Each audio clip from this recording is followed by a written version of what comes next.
അള്ളാഹുവിന്റെ ഔലിയാക്കളെ കളിയാക്കാനും തെറിവിളിക്കാനും ചീത്ത വിളിക്കാനും നമ്മൾ തന്നെ കാരണക്കാരായി മാറുന്നു. നമ്മൾ കാരണങ്ങൾ ഉണ്ടാക്കുന്നു. പടച്ചവനെ, പരിശുദ്ധമായ ഹദീസ് പറയുന്നത് കണ്ടോ? ഹുർമത്തുൽ ഇസ്ലാം, ഇസ്ലാമിനോട് നിനക്ക് ബഹുമാനമുണ്ടാകണം. അള്ളാഹുവിന്റെ ദീനിൽ ബഹുമാനിക്കേണ്ടതിനെയൊക്കെയും ബഹുമാനിക്കുക എന്ന് പറയുന്നത് പടച്ചവൻ നിന്നെ സുരക്ഷിതമാക്കാൻ കാരണമാണ്. ഹബീബായ നബിതങ്ങളോട് ബഹുമാനം വേണം.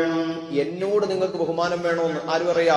പുന്നാരൻ നബി മുഹമ്മദ് മുസ്തഫ സല്ലല്ലാഹു അലൈഹി വസല്ലം.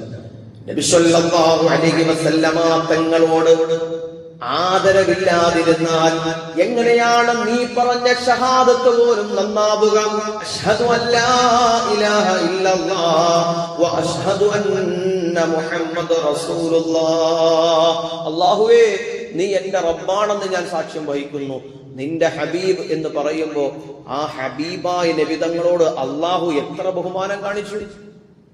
നബിതങ്ങളുടെ പേര് പറയുന്നതിനോട്, നബിതങ്ങളെ കുറിച്ച് പറയുന്നതിനോട്, നബിതങ്ങളുമായി ബന്ധപ്പെട്ട വിഷയങ്ങൾ പരിശുദ്ധമായ ദീൻ എങ്ങനെയാണോ കാണുന്നത് മോനെ, എന്നിട്ടും നീ നബിതങ്ങളെ സമൂഹത്തിൽ കളിയാക്കുന്നു, നബിതങ്ങളുടെ ആശയങ്ങളെ പരിഹസിക്കുന്നു.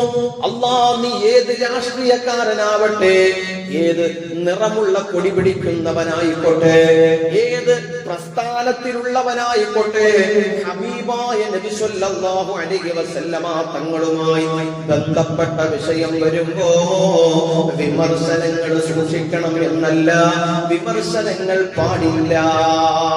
ഇത് നബിതങ്ങളുമായി ബന്ധപ്പെട്ട വിഷയ വലിയ അപകടമാണ്.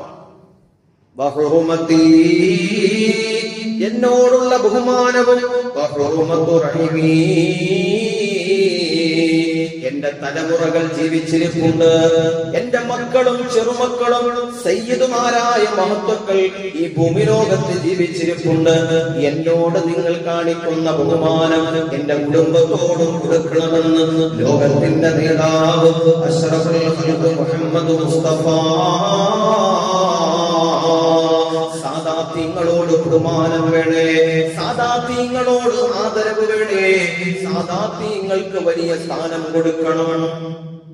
ഈ മൂന്ന് കാര്യങ്ങൾ നിങ്ങൾ സൂക്ഷിക്കുകയാണെങ്കിൽ നിങ്ങളുടെ ദീനും ദുനിയാവും അല്ലാഹു സൂക്ഷിക്കുമെന്ന്, സംരക്ഷിക്കുമെന്ന് സയ്യിദുനാ മുഹമ്മദ് മുസ്തഫ